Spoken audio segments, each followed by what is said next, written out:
Hi and welcome to Sleep Cove with me, Christopher. Tonight, you'll hear the enchanting Arabian Nights tale of the Princess of Derybar. Adventure into a world of mystical deserts and ancient wonders as you follow this breathtaking odyssey of a courageous princess determined to reclaim her kingdom and survive the perils of her enemies. With magic, bravery, and the power of love, she embarks on a spellbinding quest that will captivate your heart and imagination. So please get cozy and ready to hear this bedtime story, and let's begin.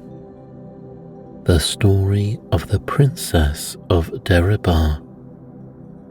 My father was the king of a city among the isles named Deryabar, and I was his only child, for in spite of his many prayers directed to that end, heaven had not granted him a son. And for his cause, though, he bestowed upon my education all imaginable care. The sight of me remained displeasing to him. In order the better to forget his sorrow, he spent his days in hunting, and so he chanced on the event which led to all our misfortunes. For one day, as he was riding unattended in the forest, night overtook him, and he knew not which way to turn. Presently in the distance he perceived a light, and advancing towards it, he came upon a hut within which a monstrous giant stood basting an ox that roasted before the fire.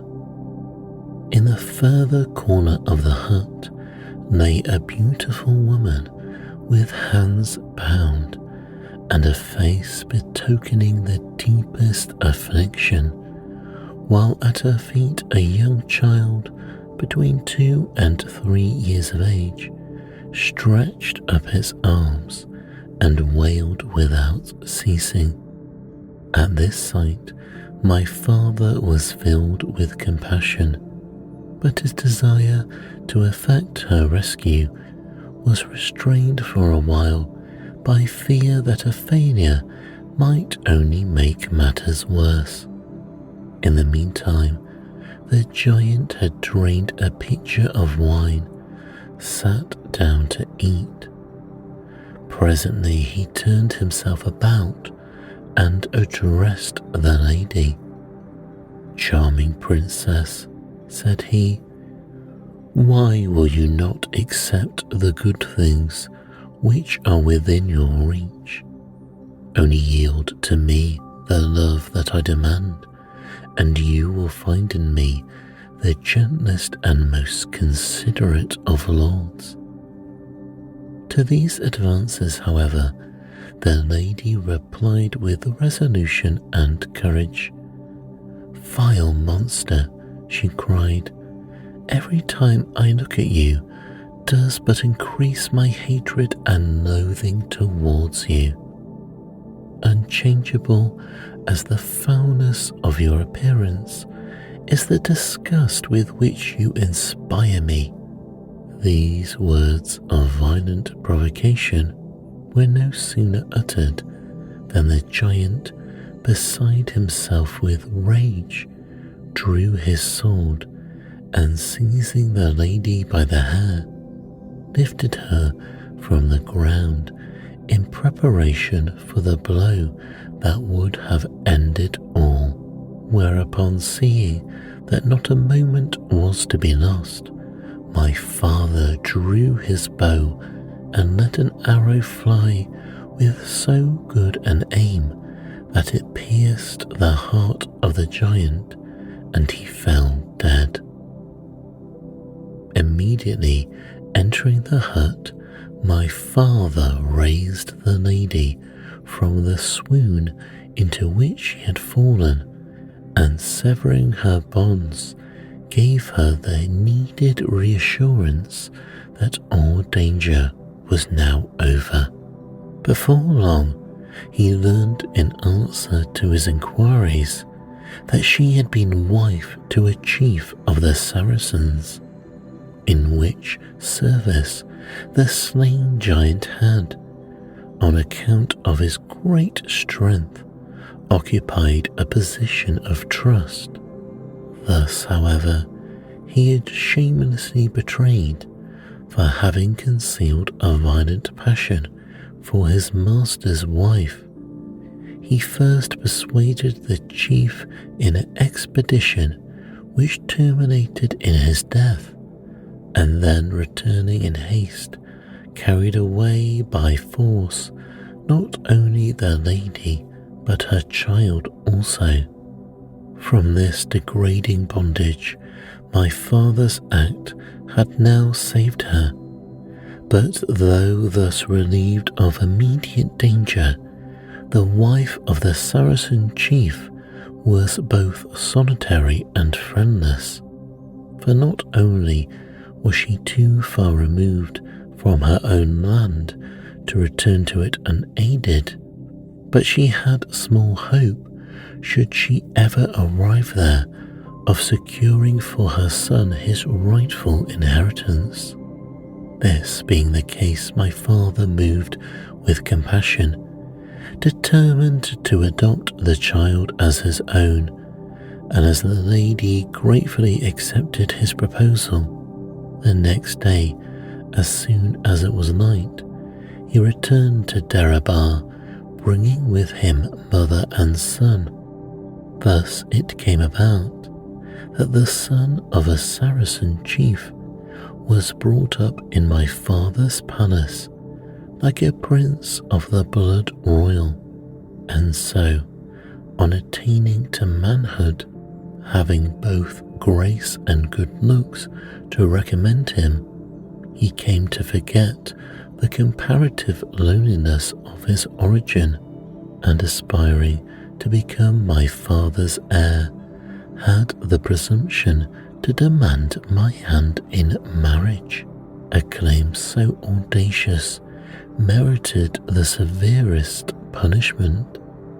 Yet my father merely remarked that he had other views concerning me, and with so lenient a rebuke would have passed the matter by. His refusal, however, excited in the proud youth their liveliest resentment. Seeing that he could not obtain his ambition by fair means, he immediately entered into conspiracy, and having treacherously slain my father, caused himself to be made king in his place. Fresh from this monstrous crime, he renewed his suit for my hand, and was preparing to enforce it by violence, when the vizier, who alone of all my father's court had remained faithful to his memory, found means to convey me from the palace to a sailing vessel, which was leaving harbour the same night. Here for a time I seemed to have reached safety, but when we had only 3 days at sea, a violent storm arose, and the ship, driving helplessly before it, struck upon a rock and went down, leaving as sole survivor the one who least wished to be spared. How I was saved, I know not, nor how long I lay unfriended by the desolate shore upon which I had been cast, but scarcely had the consciousness of life returned to me when I heard a multitudinous sound of swift galloping, and presently, feeling myself lifted by men's hands, I turned and saw halting near me a troop of Arab horsemen. and at their head a youth royally arrayed and beautiful as the morning. Thus, when my fortunes were at their lowest, I beheld him whom heaven had sent not only to afford me that deliverance of which I stood so much in need, but also to restore me to the rank due to my birth. For let me confess that after this young prince had secured me with the most tender solicitude, conducting me in all honour to his own palace, and there lodging me under his mother's protection, I experienced towards him a feeling of duty and gratitude such as would have made his lightest wish my law. When, therefore, with an ardent and ever-increasing devotion, he desired me to become his bride, I could not, upon the completion of my recovery, refuse him the happiness he sought. But the festivities of our marriage were scarcely ended, when suddenly by night the city in which we dwelt was attacked by a band of travelling marauders. The attack was so unexpected and so well planned that the town was stormed and the garrison cut to pieces before any news of the event had reached the palace. Under cover of darkness, we managed to escape, and fleeing to the seashore, we took refuge on a small fishing boat, in which we immediately put out to sea, hoping to find in the rude winds and waves a safer shelter than our own walls had afforded us. For 2 days we drifted with wind and tide, not knowing any better direction in which to turn. Upon the 3rd, we perceived with relief a ship bearing down upon us, but as we watched its approach, our satisfaction was soon changed to apprehension and dread, for we saw clearly that those on board were neither fishermen nor traders, but pirates. With rude shouts, they boarded our small boat, and seizing my husband and myself, carried us captive to their own vessel. Here the one who was their leader advanced towards me and pulled aside my veil, whereupon a great clamour instantly arose among the crew, each contending for the possession of me. The dispute upon this point grew so warm that presently they fell to fighting, and a bitter and a deadly conflict was maintained till at last only a single pirate was left. This one, who now regarded himself as my owner, proceeded to inform me of what was to be my fate. "I have," he said, "a friend in Cairo who has promised me a rich reward if I can supply him with a slave more beautiful than any of those that his harem now contains." This one, who now regarded himself as my owner, proceeded to inform me of what was to be my fate. "I have," he said, "a friend in Cairo who has promised me a rich reward if I can supply him with a slave more beautiful than any of those that his harem now contains. The distinction of earning me this reward shall be yours, But tell me, he went on, turning towards the place where my husband stood bound, who is this youth that accompanies you? Is he a lover, or a brother, or only a servant? Sir, said I, he is my husband. In that case, he replied, out of pity we must get rid of him, for I would not afflict him needlessly with the sight of another's happiness. And saying so, he took my husband, all bound as he was, and threw him into the sea. So great was my grief at the sight of this cruel deed, that I had not been bound myself, I should undoubtedly have sought the same end to my sufferings. But for the sake of future profit, the pirate took the most watchful care of me. Not only so long as we were on board the ship, but also when, a few days later, we came to port and there joined ourselves to a large caravan which was about to start on the road to Cairo. While thus travelling in apparent safety, we were suddenly attacked by the terrible giant who lately owned this castle. After a long and dubious conflict, the pirate and all who stood by him were slain, while I and those of the merchants who had remained looking on were seized and brought hither as prisoners, destined as it seemed for a fate far more lingering and terrible.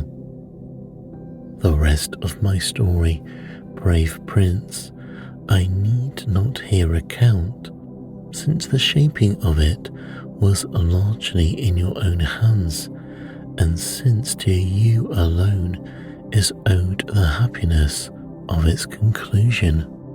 When the Princess of Derybar had thus finished the tale of her wanderings, Codadad hastened to assure her how deep was his sympathy for all her misfortunes. But it will allow yourself, he continued, to be guided by me. Your future life shall be one of safety and tranquility.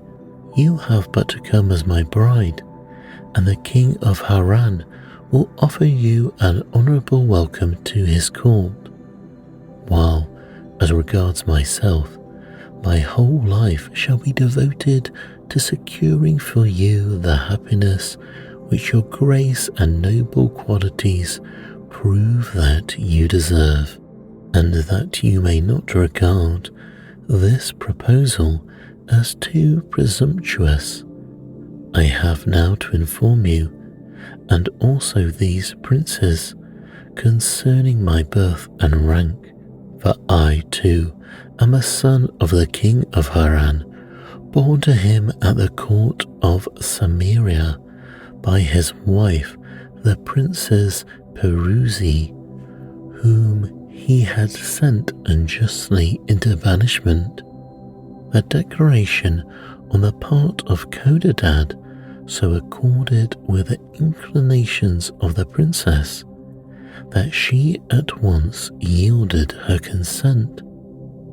And as the castle was full of provisions suitable for the occasions, preparations were made first to solemnize the marriage, and then for all together to set forth on the return journey to Haran.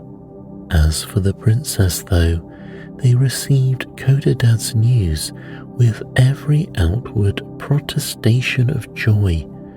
They were in fact more filled with apprehension and jealousy than before, for they could not but fear that his favour with the king would be greatly increased and become far more dangerous to their interests when the true facts of his birth were revealed. No sooner, therefore, had Codadad and the princess passed to their nuptials, while his brethren entered into a conspiracy to slay him, and at the first halt upon their homeward journey, taking advantage of the lack of protection which a tent affords, they came upon their brother by night, and stabbing him in 100 places as he lay asleep, left him for dead in the arms of his bride. They then broke up the camp and returned with all haste to the city of Haran, where, with a falsely invented tale, they excused themselves to the king for their long absence. In the meantime, Codadad lay so spent by loss of blood that there remained in him no signs of life. The princess, his wife, distraught with grief, had already given him up for dead. "O heaven," she cried, bathing his body with her tears, "why am I thus ever condemned to bring on others disasters and death? And why, for a second time, have I been deprived of the one I was about to love?" And thus she continued to cry in piteous lamentation, and to gaze on the senseless form lying before her. She thought that she perceived on the lips a faint motion of breath. At once her hopes revived, and springing to her feet, she ran instantly into the direction of the nearest village, hoping to find there a surgeon or one that had the skill in binding of wounds. Returning after a time with the aid that she had summoned, she found to her grief the place where Codadad had lain left vacant, nor was there any trace or indication of the fate which had overtaken him. Overwhelmed by this final catastrophe, and believing that some wild beast must have devoured him, she suffered herself to be led away by the surgeon, who, in pity for one so greatly afflicted, placed her under the shelter of his own roof, and lavished upon her every mark of consideration and respect. So when she had sufficiently recovered for her griefs to find utterance, he gathered from her own lips all the circumstances of her story, her name and rank, the high and valiant deeds of the prince her husband, and the base ingratitude of his brethren, and perceiving that her grief and sufferings had so robbed her of the desire of life, that without some end on which to direct her, would she presently pass into a decline, the surgeon endeavoured to arouse her in the pursuit of that just vengeance which the murder of her husband had earned.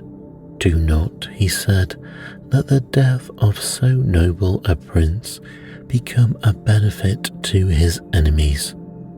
Let us go together to the king of Haran, and make known to him the guilt of these wicked brethren.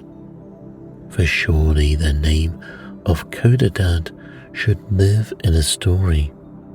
But if you, whose honour he saved, now sink under your affliction, his name perishes with you, and you have not retrieved your debt." These words roused the princess from her deep despondency.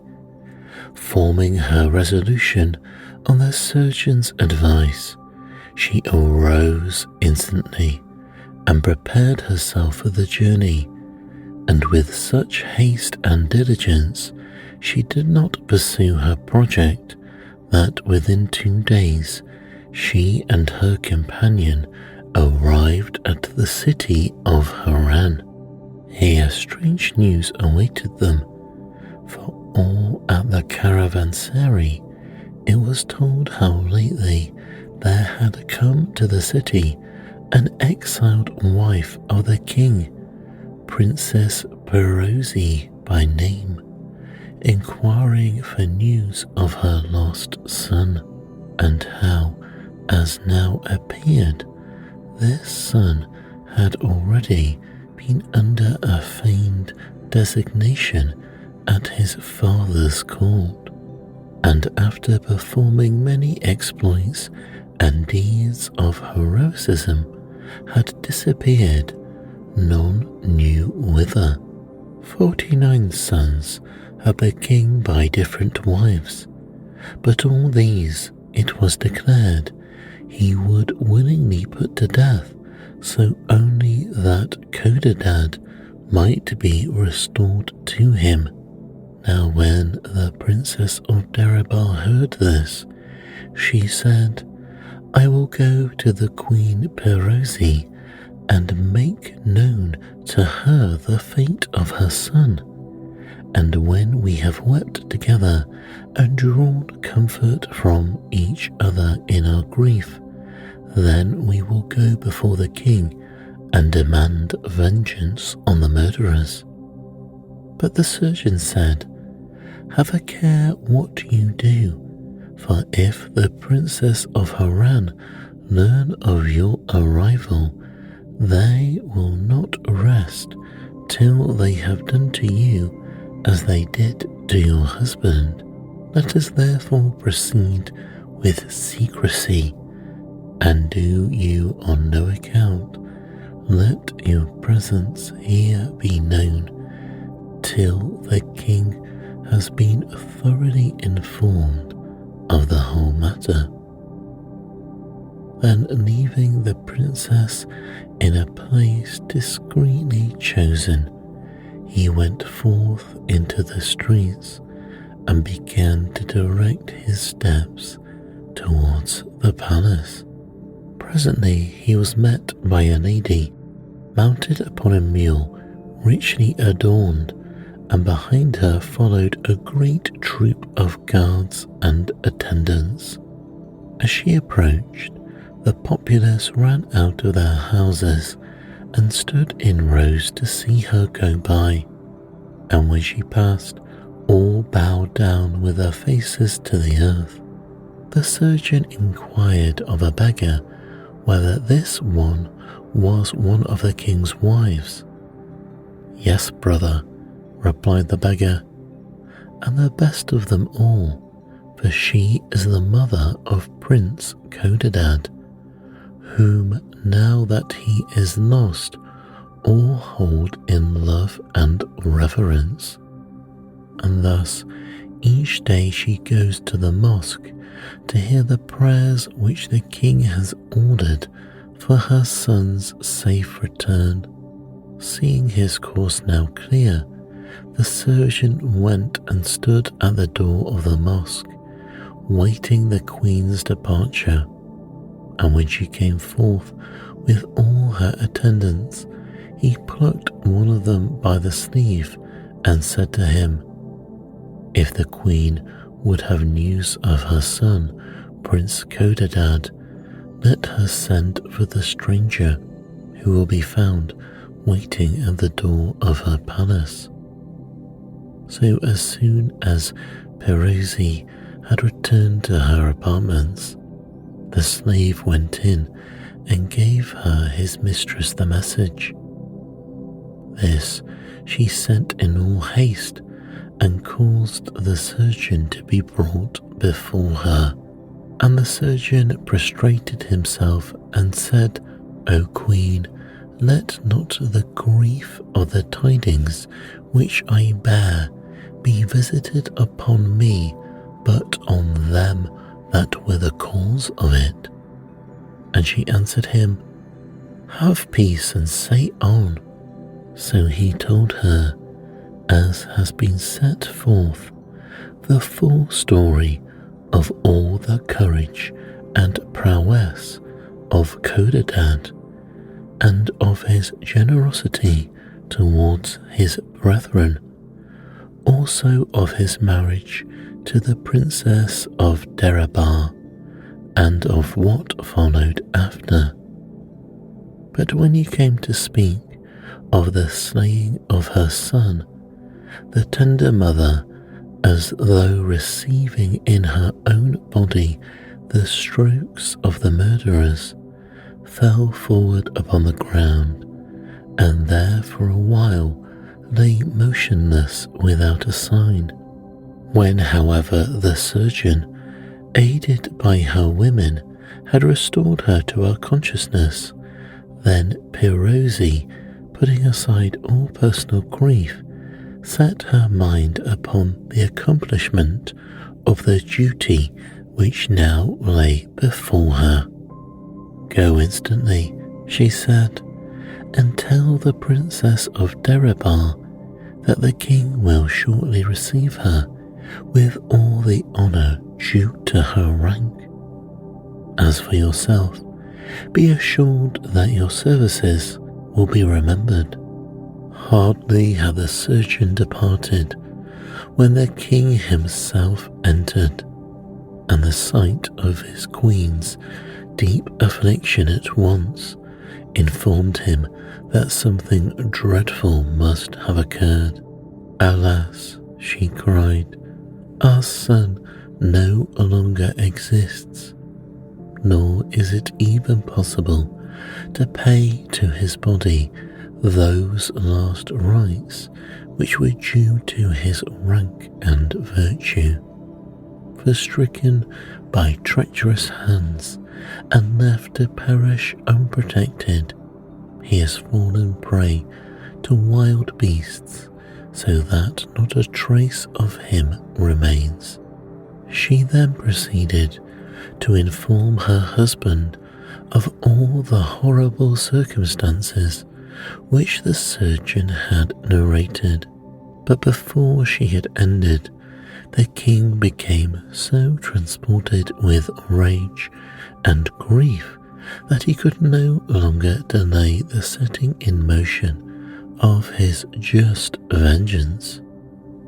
Repairing in haste to the hall of audience, where courtiers and suitors stood waiting, he summoned to him his grand vizier with so much fury of countenance that all trembled with their lives.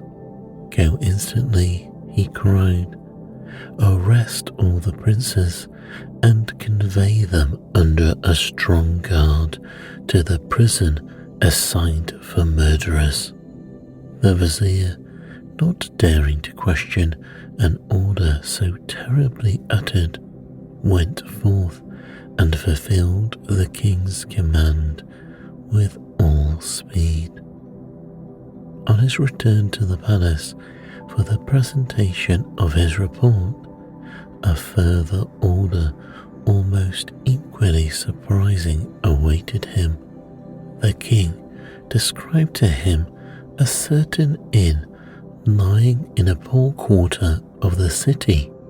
"Go thither," said he. "Take with you slaves and high attendants, a white mule from the royal stables, and a guard of honour, and bring hither with all the respect due to her rank the young princess whom you shall find there." The vizier, with revived spirits, went forth to fulfill his second mission, so much more agreeable to him than the first. And presently there arose from the streets leading to the palace the acclamations of the populace because of the magnificence and splendour which announced the arrival of the unknown princess.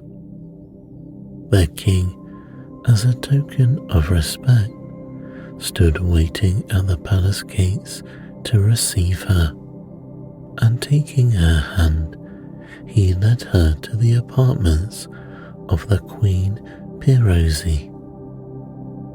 Here at the meeting of mother and wife, a scene of the most tender and heart-rending affliction took place. The king himself was so moved by it that he had not the heart to refuse to them any request. So when they came and besought for the absent those funeral honours which under other circumstances would have been his due, he gave orders for a dome of marble to be erected on the plain by which the city of Haran lies surrounded. And with such speed was the work put in hand, and so large was the number of men employed by it, that within 3 days the entire building was completed. On the day following, the funeral rites began. All was done with the greatest solemnity and splendour.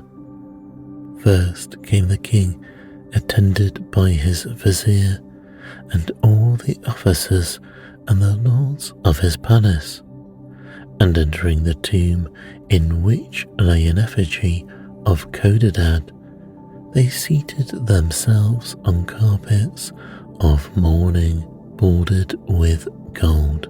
Then followed the chiefs of the army, mounted upon horses and bewailing the loss of him who had led them to victory.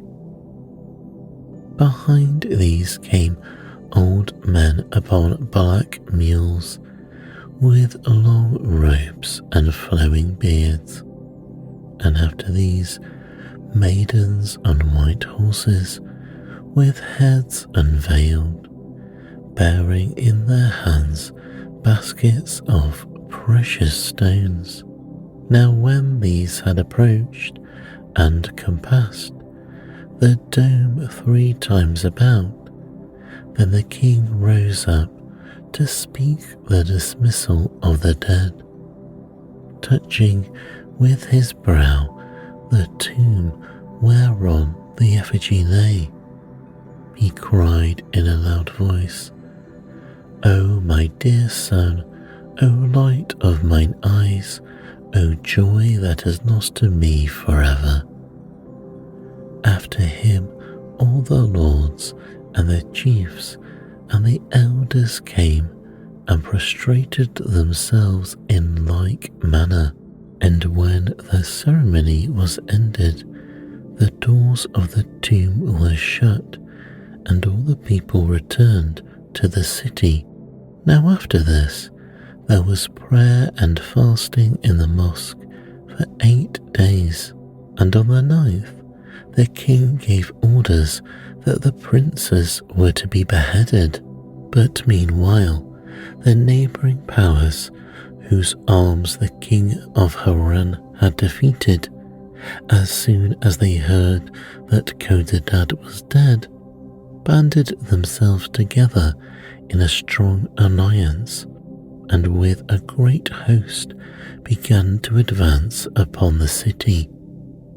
Then the king caused the execution to be postponed, and making a hasty levy of forces, went forth to meet the enemy in the open plain.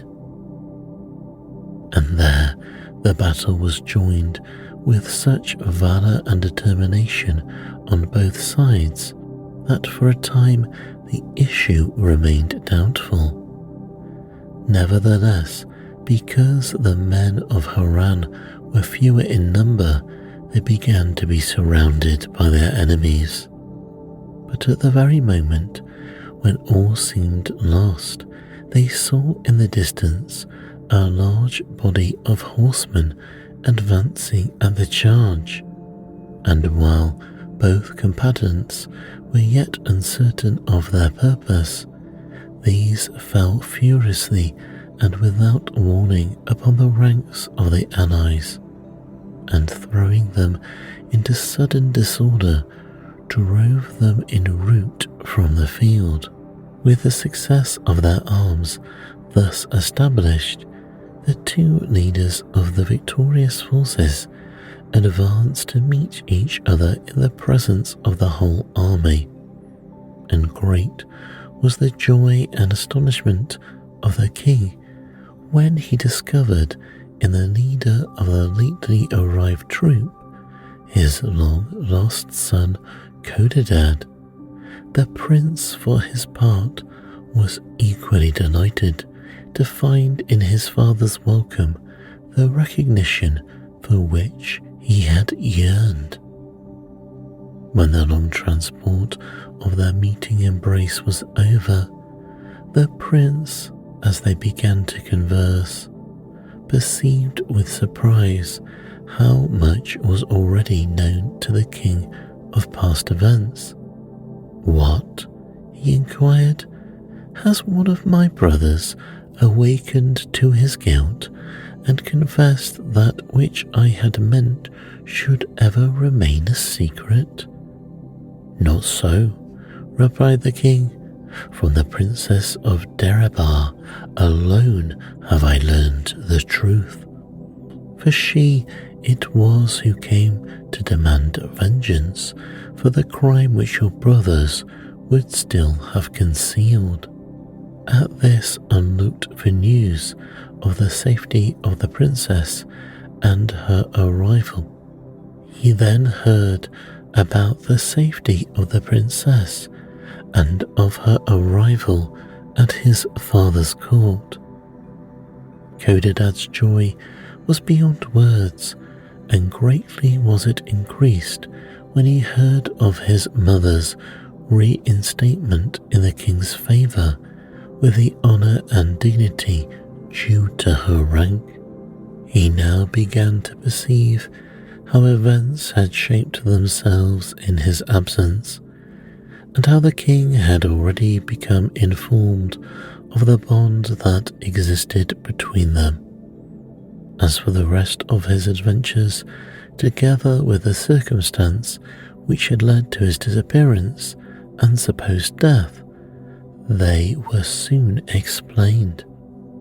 For when the princess had left Codadad in her desperate search for aid, there chanced that way a travelling peddler, and he, finding the youth apparently deserted and dying of his wounds, took pity on him, and placing him upon his mule, bore him to his own house. There, with medicinal herbs and simple arts unknown to the palaces of kings, he had accomplished a cure which others would not have thought possible, so that in a short time Codadad's strength was completely restored. Thereupon, the prince, impatient for reunion with those whom he loved, bestowed on the peddler all the wealth that he possessed, and immediately set forth towards the city of Haran. On the road, news reached of the fresh outbreak of hostilities, followed by the invasion of his father's territory.